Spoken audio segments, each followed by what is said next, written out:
കത്തോലിക്ക കോൺഗ്രസിന്റെ ചരിത്രപരമായിട്ടുള്ള ഒരു പ്രാധാന്യം തിരിച്ചറിഞ്ഞുകൊണ്ട് കത്തോലിക്ക കോൺഗ്രസ് പ്രധാനപ്പെട്ട നേതൃത്വം നൽകുകയായിരുന്നു. ബഹുമാനപ്പെട്ട തൂമുള്ളിയച്ചനും അതോടൊപ്പം ചാക്കോ സാറും സഹപ്രവർത്തകരും ഇത്തരമൊരു ആവശ്യം ഈ കാലഘട്ടത്തിന്റെ ആവശ്യമാണെന്ന് നമ്മോട് ആവശ്യപ്പെട്ടപ്പോൾ പ്രസ്ബിറ്ററൽ കൗൺസിലിൽ വൈദികരുടെ സമ്മേളനത്തിൽ തീർച്ചയായിട്ടും ഗവൺമെന്റിന്റെ ശ്രദ്ധ കൊണ്ടുവരുന്നതിന് നമുക്ക് ഒരുമിച്ച് ചേരാമെന്ന തീരുമാനമെടുക്കുകയായിരുന്നു. പ്രിയങ്കരനായ രൂപതയുടെ വികാരി ജനറൽ മോൺസിഞ്ഞോർ അബ്രാഹം വയലിലച്ചനാണ് ഇതിനെല്ലാം ചുക്കാൻ പിടിച്ചത്. അദ്ദേഹത്തിനുള്ള കൃതജ്ഞത പ്രത്യേകമായിട്ട് ഞാൻ ഈ അവസരത്തിൽ രേഖപ്പെടുത്തുകയാണ്. നാം എല്ലാവരും ഒരുമിച്ച് ചേരുമ്പോൾ ഇതിന്റെ പിന്നിൽ വ്യത്യസ്തമായ രൂപത്തിലും ഭാവത്തിലും കഠിനാധ്വാനം ചെയ്ത വൈദികരെയും സമർപ്പിതരെയും ആത്മായ പ്രേക്ഷിതരെയും പ്രത്യേകം നന്ദിയോടുകൂടി ഓർക്കുന്നു. ഈ കാലഘട്ടത്തിന്റെ ആവശ്യമാണ് ഈ കൂടിവരവെന്ന് തിരിച്ചറിഞ്ഞുകൊണ്ട് ഇവിടെ ഒരുമിച്ച് ചേർന്ന പതിനായിരങ്ങൾ തീർച്ചയായിട്ടും നിങ്ങൾ ഓരോരുത്തരോടുമുള്ള കൃതജ്ഞത ഞാൻ രേഖപ്പെടുത്തുന്നു. പ്രിയപ്പെട്ട വികാരിച്ചന്മാരുടെ ആഹ്വാനം ശ്രവിച്ചുകൊണ്ട് നിങ്ങളോട് നിർദ്ദേശിച്ചപ്പോൾ നിങ്ങളെല്ലാവരും ഒരുമിച്ച് ചേർന്ന് ഈ മുതലക്കുളം മൈതാനിയിൽ കടന്നു വരികയാണ്. എന്തുകൊണ്ട് മുതലക്കുളം മൈതാനി നാം തിരഞ്ഞെടുത്തു? ഇത് ചരിത്രപരമായ പ്രാധാന്യമുണ്ട്. ഇതൊരു കുളമായിരുന്നു എന്ന് നമുക്കറിയാം. ഇതിന്റെ ചരിത്രം പഠിക്കുമ്പോൾ ഇതിൽ മുതലേയും ഉണ്ടായിരുന്നു. പിന്നീട് കാലം മാറിയപ്പോൾ അതെല്ലാം അപ്രത്യക്ഷമായി. എന്നാൽ പല പോരാട്ടങ്ങൾക്കും വേദിയായിട്ടുള്ള ചരിത്ര സ്ഥലമാണ് മുതലക്കുളം. അതുകൊണ്ടാണ് മുതലക്കുളം നാം ഈ ഒരു സമ്മേളനത്തിനായിട്ട് തിരഞ്ഞെടുത്തത്. തീർച്ചയായിട്ടും വലിയൊരു പോരാട്ടത്തിന്റെ പോർമുഖത്താണ് നാം നിൽക്കുകയും പ്രവർത്തിക്കുകയും ചെയ്യുന്നത്. മലബാറിന്റെ കുടിയേറ്റ കാലഘട്ടത്തിൽ ഒരു 100 വർഷങ്ങൾ പിന്നിടുമ്പോൾ ഒരു ശക്തിക്കും കീഴടങ്ങാതെ ധീരതയോടുകൂടെ കടന്നു വന്നവരാണ് നമ്മുടെ പിതാമഹന്മാര്. മണ്ണിനോടും മലമ്പാമ്പിനോടും കാട്ടുമൃഗങ്ങളോടും ധീരതയോടുകൂടെ പോരിട്ട് വിജയം വരിച്ച് ഏത് പ്രതിസന്ധിയിലും ദൈവത്തെ കൂട്ടുപിടിച്ച് മുന്നോട്ട് പോയ ഒരു സമൂഹം ഇന്ന് വലിയൊരു പ്രതിസന്ധിയുടെ മുൻപിലാണ്. ആ കാലഘട്ടത്തിൽ ഇവിടെ ശക്തിയോടുകൂടെ നമ്മെ നയിച്ച അഭിമന്യ ധീരനായ ധന്യനായ വള്ളോപ്പള്ളി പിതാവിനെ ഞാൻ അനുസ്മരിക്കുകയാണ്. കുടിയിറക്ക് പോലുള്ള ശക്തമായ ഭീഷണികള് നമ്മുടെ സമുദായം നേരിട്ടപ്പോൾ ആരുടെയും മുമ്പിൽ തലകുനിക്കാതെ ധീരതയോടുകൂടി വള്ളോപ്പള്ളി പിതാവിന്റെ നേതൃത്വത്തിൽ പോരാടിയ പോരാട്ടവീര്യമുള്ള ഒരു തലമുറ നമ്മുടെ മുമ്പിലുണ്ട്. പിന്നെ അടുത്ത തലമുറയായി നാം ആരുടെ മുമ്പിൽ കീഴടങ്ങും? ശക്തിയോടുകൂടെ നമുക്ക്, ധീരതയോടുകൂടെ നമുക്ക് ആ വെളിച്ചത്തിന്റെ പിന്നാലെ നമുക്ക് സഞ്ചരിക്കണം. അഭിമന്യം വള്ളോപ്പള്ളി പിതാവിന്റെ സാന്നിധ്യം ഇവിടെ ഉണ്ടെന്ന് ഞാൻ ഉറച്ചു വിശ്വസിക്കുകയാണ്. ധീരരായിരിക്കുക, ദൈവം നമ്മുടെ കൂടെയുണ്ട്, യോസഫ് പിതാവ് നമ്മുടെ കൂടെയുണ്ട്. ധൈര്യത്തോടുകൂടെ നീങ്ങുക, ആരുടെയും മുമ്പിൽ തലകുനിക്കേണ്ട ആവശ്യമില്ല. ജീവിക്കാനുള്ള അവകാശം നമുക്കുണ്ടെന്ന് പ്രഖ്യാപിക്കുക എന്ന് ഈ സമ്മേളന വേദിക്ക് പേര് നൽകിയത് നമുക്ക് ഏവർക്കും ബഹുമാന്യനും പ്രിയങ്കരനുമായിരുന്ന മോൺസിഞ്ഞോർ ആന്റണി കൊഴുവനാലച്ചനാണ്. അച്ഛന്റെ ദീപ്തമായ ഓർമ്മകള് നമുക്ക് ഈ മനസ്സിൽ സൂക്ഷിക്കുകയാണ്. നമ്മുടെ ഈ സമുദായത്തിന് കാലാകാലഘട്ടങ്ങളിൽ പ്രതിസന്ധി നേരിട്ടപ്പോൾ വളരെ ശക്തിയോടുകൂടെ നമുക്ക് നേതൃത്വം നൽകിയ വലിയൊരു വ്യക്തിത്വമായതുകൊണ്ട് തന്നെയാണ് അദ്ദേഹത്തിന്റെ പേര് ഈ സമ്മേളന നഗരത്തിന് നൽകാൻ തീരുമാനിച്ചത്. നമുക്ക് അദ്ദേഹം തകർന്നു തന്ന ഒരു ഊർജമുണ്ട്, ഒരു ശക്തിയുണ്ട്. അത് നമ്മെ നയിക്കും, അത് നമുക്ക് കൂടുതൽ കരുത്തു പകരും. ഇത് നമുക്ക് ഈ കൂടിവരവ് ഒന്നുചേരല് ശക്തമായൊരു മുന്നറിയിപ്പ് സർക്കാരിനും ബന്ധപ്പെട്ടവർക്കും നാം നൽകുകയാണ്. നാം നേരിടുന്ന വലിയ പ്രതിസന്ധികൾ ഏതൊക്കെയാണെന്ന് ചാക്കോ സാർ ഇവിടെ സൂചിപ്പിച്ചു കഴിഞ്ഞു. പ്രിയപ്പെട്ടവരെ, നാം ഒരു കുടിയിറക്കിന്റെ മുനമ്പിലാണ് നിൽക്കുന്നത്. ഇപ്പോഴേ നാം കാർഷിക മേഖലയിൽ നിന്ന് കുടിയിറങ്ങിക്കഴിഞ്ഞു ഒരു പരിധിവരെ. കാർഷിക മേഖല നമ്മെ ശക്തിപ്പെടുത്തിയെങ്കിൽ ഇന്ന് സർക്കാർ നിയമങ്ങള്, വന്യമൃഗങ്ങളുടെ ആക്രമണങ്ങള് എല്ലാം നമ്മെ കീഴടക്കുന്നത് പോലെ നമുക്ക് തോന്നും.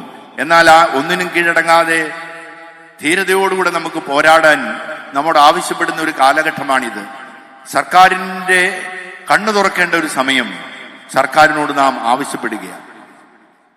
ബഫർ സോൺ, EWS, മറ്റ് ബഫർ സോൺ, അതുപോലെ ഗാഡ്ഗിൽ, കസ്തൂരി രംഗൻ റിപ്പോർട്ടുകൾ, ഇത്തരം റിപ്പോർട്ടുകളെല്ലാം തന്നെ ഒരു വലിയ ഭീഷണിയായിട്ട് നിലനിന്ന കാലഘട്ടത്തിൽ നമ്മൾ ഒന്നു ചേർന്ന് ശക്തമായിട്ട് പോരാടിയതുകൊണ്ട് അതിനെല്ലാം തൽക്കാലത്തേക്കെങ്കിലും മാറ്റി നിർത്താൻ സാധിച്ചിട്ടുണ്ട്.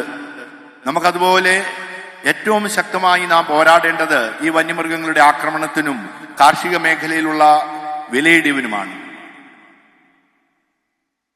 അതുകൊണ്ട് നമുക്ക് ആസിയാൻ കരാർ പോലെയുള്ള കരാറുകൾ പൊളിച്ചെഴുതുവാൻ ആവശ്യപ്പെടുന്ന ഒരവസരത്തിലാണ് നാം ഇവിടെ സമ്മേളിക്കുക. അമേരിക്കയിൽ മിസ്റ്റർ ട്രംപ് പ്രസിഡന്റ് ആയപ്പോൾ ആ രാജ്യത്തിന്റെ നന്മയ്ക്ക് വേണ്ടി കരാറുകളെല്ലാം പൊളിച്ചെഴുതാമെങ്കിൽ നമ്മുടെ ഈ കർഷകരുടെ നന്മയ്ക്ക് വേണ്ടി എന്തുകൊണ്ട് ആസിയാൻ കരാർ തിരുത്തിക്കൂടാ? നമ്മുടെ ഈ സമ്മേളനം ആവശ്യപ്പെടുകയാണ് ആസിയാൻ കരാർ തിരുത്തണം. ആസിയാൻ കരാർ വന്നതിന് ശേഷമാണ് നാം കാർഷിക മേഖലയിൽ ഇതുപോലുള്ളൊരു തകർച്ച നാം നേരിടുന്നത്. നാം നമ്മുടെ ഒരു വിളവിന് തന്നെ വിലയില്ലാതായി തീർന്ന് വലിയ വേദനയിലേക്ക് നാം എത്തിച്ചേർന്നത്. നമുക്കിവിടെ പോരാടണം, സർക്കാരിനോട് പോരാടുന്ന അവസരമാണിത്.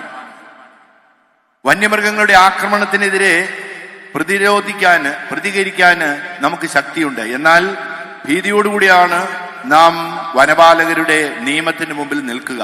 എന്നാൽ ഇനി ആ കാലഘട്ടം കഴിഞ്ഞുപോയി എന്ന് കൂട്ടായ്മയിലൂടെ ശക്തി തെളിയിക്കുകയാണ്. ഇനി ഒരു വനപാലകരും നമ്മുടെ വീടുകളിൽ പന്നിയിറച്ചിയുണ്ടോ എന്ന് വന്ന് നോക്കാൻ ഒരിക്കലും അനുവദിച്ചുകൂടാ എന്നാണ് നമ്മൾ ഒറ്റക്കെട്ടായിട്ട് തീരുമാനമെടുക്കണം. അവരെന്തിന് നമ്മുടെ വീട്ടിൽ വരണം? ആരെങ്കിലും നമ്മുടെ വീട്ടിൽ പ്രവേശിക്കുന്നുണ്ടെങ്കിൽ അതിനെ ശക്തമായിട്ട് പ്രതിരോധിക്കുന്ന ഒരു കൂട്ടായ്മ ഓരോ ഗ്രാമത്തിലും ഓരോ പ്രദേശത്തും നമ്മൾ രൂപീകരിക്കും. ഇത് വനപാലകർക്കുള്ള ഒരു മുന്നറിയിപ്പായിട്ട് ഈ സമ്മേളനത്തെ നിങ്ങൾ ഏറ്റെടുക്കണമെന്നാണ് ഞങ്ങൾ ഒന്നുചേർന്ന് ആവശ്യപ്പെടുന്നത്. ഇനി ഒരാന കുത്തിയിട്ട് ഒരപകടവും നമുക്കുണ്ടാകാൻ പാടില്ല. ഇനി കടുവ ഇറങ്ങാൻ പാടില്ല. കുരങ്ങുകൾ നമ്മുടെ പ്രദേശങ്ങളിൽ നശിപ്പിക്കാൻ പാടില്ല. നമുക്ക് ഒരുമിച്ച് നിന്നാൽ അതിന് സാധിക്കും. ഈ അടുത്ത കാലത്ത് വനം മന്ത്രിയുടെ രോദനം നാം കേട്ടതാണ്. ധന്യമായിട്ടുള്ളൊരു ജീവിതം, 90 വയസ്സായി കോതമംഗല രൂപതയെ ശ്രേഷ്ഠമായിട്ട് നയിച്ച അഭിമന്യ ജോർജ് പുന്നക്കോട്ടിൽ പിതാവ്, ഒരു രാജപാതയുണ്ടായിരുന്നു ഇവിടെ.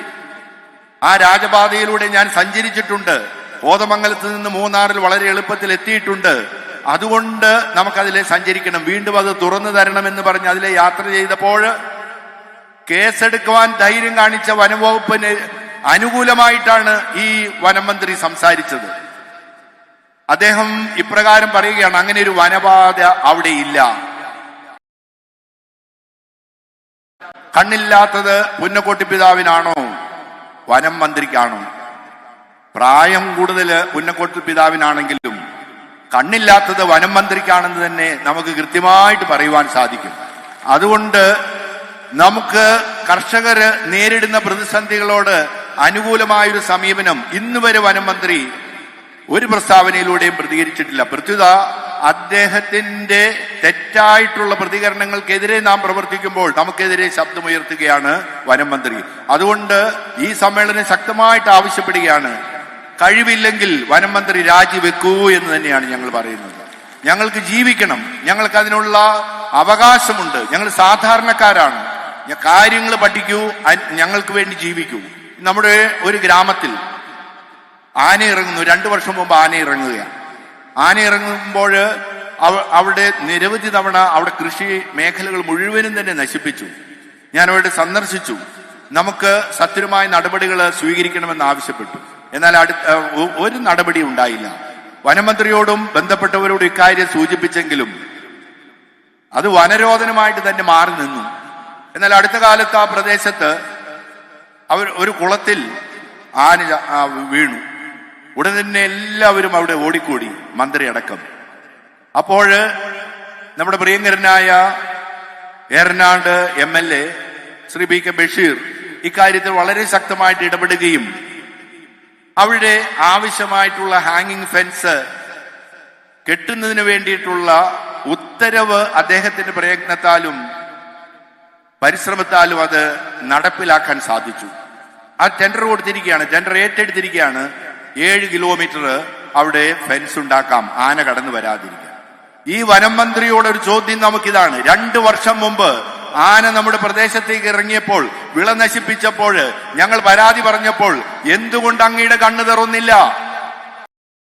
അതുകൊണ്ടാണ് അദ്ദേഹത്തിന് കണ്ണില്ല എന്ന് ഞാൻ പറഞ്ഞത്. യഥാർത്ഥത്തിൽ അദ്ദേഹത്തിന് ആന്തരികമായ നേത്രങ്ങളില്ല.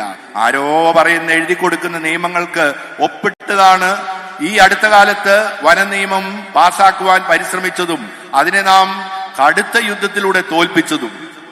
അത് നമുക്ക് നൽകുന്ന വലിയൊരു മാതൃകയാണ് പ്രിയപ്പെട്ടവരെ. നമുക്ക് ഒരുമിച്ച് ചേരുമ്പോൾ ഈ വനം നിയമത്തിനെതിരെ പോരാടണം. നമ്മുടെ പിതാമഹന്മാർ ഇവിടെ കടന്നു വന്നിട്ട് നമുക്ക് ഈ വന്യമൃഗങ്ങൾക്കെതിരെ പോരാടി തന്നെയാണ് വിജയം വരിച്ചത്. ഇനിയും നമ്മൾ പോരാടും, ഇതിനെ തോൽപ്പിക്കുമെന്ന ഒരു പ്രതിജ്ഞയാണ് ഈ അവസരത്തിൽ നാം ഒന്നുചേർന്ന് എടുക്കേണ്ടത്. നമുക്കതിന് കഴിയും, അതിന് കരുത്തുണ്ട്. നമുക്കതിനൊരു മാതൃക നൽകിയ വലിയ ഒരു പഴയ തലമുറ ഇവിടെയുണ്ട്. അതുകൊണ്ട് നാം ഒരിക്കലും കീഴടങ്ങാതെ ഒരുമിച്ച് നിന്ന് അതിനുവേണ്ടി പോരാടണം. മറ്റ് സാമൂഹികമായിട്ടുള്ള അവകാശങ്ങള്, JB കോശി കമ്മീഷൻ റിപ്പോർട്ട്, അതേക്കുറിച്ചെല്ലാം സൂചിപ്പിച്ച് ഞാൻ വീണ്ടും അത് ആവർത്തിക്കുന്നില്ല. നമുക്ക് സർക്കാരിനോട് ചോദിക്കാൻ, ശ്രീ പിണറായി സർക്കാരിനോട് ചോദിക്കാൻ ഒറ്റ ചോദ്യമേ ഉള്ളൂ. അങ്ങ് എന്തുകൊണ്ട് ഈ റിപ്പോർട്ട് പൂഴ്ത്തിവെക്കുന്നു? അതൊന്ന് മാത്രം പറഞ്ഞാൽ മതി. റിപ്പോർട്ട് പുറത്തുവിട്ടില്ലെങ്കിലും കുഴപ്പമില്ല. എന്തുകൊണ്ട് ഇത് പൂഴ്ത്തിവെക്കുന്നു എന്ന് ഞങ്ങളോട് ഒന്ന് ദയവ് ചെയ്ത് അങ്ങ് പറയണമെന്നാണ് ഞങ്ങളുടെ അഭ്യർത്ഥന. അതിന് പിന്നിൽ എന്തെങ്കിലും ഉണ്ടാകുമല്ലോ അങ്ങേക്ക് പറയാൻ. ഞങ്ങളുടെ അവകാശങ്ങൾക്ക് വേണ്ടി ഞങ്ങൾ അങ്ങ് എത്ര തമസ്കരിച്ചാലും ഞങ്ങൾ നിശബ്ദരായിരിക്കുമെന്ന് വിചാരിക്കേണ്ട. ശക്തമായിട്ടുള്ള ഈ ജനത പോരാടുക തന്നെ ചെയ്യും. പോരാട്ട വീര്യം ഹൃദയത്തിൽ സ്വന്തമാക്കിയിട്ടുള്ള ഒരു കുടിയേറ്റ ജനതയാണ് ഇവിടെയുള്ളതെന്ന് അങ്ങ് വിസ്മരിക്കരുതെന്ന് ഞാൻ പ്രത്യേകമായി ഈ അവസരത്തിൽ അങ്ങയോട് അഭ്യർത്ഥിക്കുകയാണ്. സാധിക്കും. JB കമ്മീഷൻ റിപ്പോർട്ട് ഉടനെ പുറത്തുവിടുമെന്ന് തന്നെ നാം പ്രതീക്ഷിക്കുകയാണ്. ലഹരിക്കെതിരെയുള്ള ഒരു പോരാട്ടം കൂടിയാണ് നാം ഇന്നത്തെ ഒരു ദിവസം പ്രത്യേകമായിട്ട് ഓർക്കുക.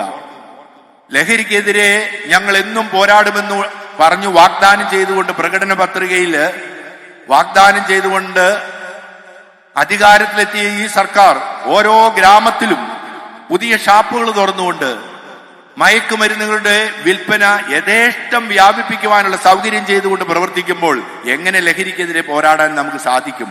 എങ്കിലും നമുക്ക് കഴിയും. നമുക്കതിനെല്ലാം പോരാടിയ ഒരു തലമുറ നമുക്കിവിടെ ഉണ്ട്. നമുക്ക് ധീരതയോടുകൂടി ലഹരിക്കെതിരെ പോരാടാൻ നമുക്ക് സാധിക്കും. നമുക്ക് മറ്റുള്ള ഓരോ വിഷയവും ഞാനിവിടെ എടുത്തു പറയുന്നില്ല. നമുക്ക് ഒരുമിച്ച് നിന്ന് ധീരതയോടുകൂടെ പോരാടിയാൽ ഇനി വിജയം വരിക്കുവാൻ നമുക്ക് കഴിയും. നമുക്കതിന് സാധിച്ചിട്ടുണ്ട്, ഇനിയും നമുക്കതിന് കഴിയും. നമ്മുടെ അഭിമന്യനായ പാമ്പ്ളാനി പിതാവ് നമ്മോടൊപ്പം ചേർന്നത് തന്നെ എത്രയോ വലിയൊരു ഭാഗ്യമാണ്. ഈ അതിരൂപതയ്ക്ക് ശക്തമായ നേതൃത്വം നൽകുന്ന വലിയൊരു വ്യക്തിത്വമാണ് അദ്ദേഹം. നമ്മളോട് സംസാരിക്കും. അദ്ദേഹത്തിന്റെ നേതൃത്വത്തിൽ ആ ചുവടുകൾ പിഞ്ചെന്നുകൊണ്ട് നമുക്ക് ധീരതയോടുകൂടെ പ്രവർത്തിക്കാം. റബ്ബറിനൊരു 300 രൂപ വർദ്ധിപ്പിച്ചാൽ, വില നൽകിയാൽ ഞങ്ങൾ ഏത് ഗവൺമെന്റിന്റെ കൂടെ ഉണ്ടാകുമെന്ന് ധീരതയോടെ പറഞ്ഞ വ്യക്തിത്വം. അദ്ദേഹം വളരെയധികം വിമർശനങ്ങൾ ഏറ്റെടുത്തു. അദ്ദേഹത്തിന് വ്യക്തിപരമായിട്ടൊരു ആവശ്യമല്ലല്ലോ, നമുക്ക് വേണ്ടിയാണ് അദ്ദേഹം ശബ്ദമുയർത്തിയത്. ആ ഒരു നിലപാടാണ് നമുക്ക് എല്ലാവർക്കും എന്നുള്ളത്. ഞങ്ങൾക്ക് രാഷ്ട്രീയ പാർട്ടികളൊന്നും പ്രശ്നമല്ല. അതിനപ്പുറത്ത് ഞങ്ങളുടെ അവകാശങ്ങൾക്ക് വേണ്ടി ആര് നിൽക്കുന്നു അവരോടൊപ്പം നമ്മൾ പോരാടും എന്നുള്ള വലിയൊരു സന്ദേശം അദ്ദേഹം തന്റെ വാക്കുകളിലൂടെയും പ്രവർത്തനങ്ങളിലൂടെയും ജീവിതത്തിലൂടെയും നൽകുന്നുണ്ട്. അദ്ദേഹത്തിന്റെ വാക്കുകളെ നമുക്ക് ശ്രവിക്കാം. നമ്മോടൊപ്പം പോരാടാൻ നാം ഒറ്റയ്ക്കല്ല. പാമ്പ്ളാനി പിതാവിനെ പോലെയുള്ള വ്യക്തിത്വങ്ങൾ നമ്മുടെ കൂടെ ഉള്ളത് നമുക്ക് വലിയ പ്രത്യാശ നൽകുകയാണ്.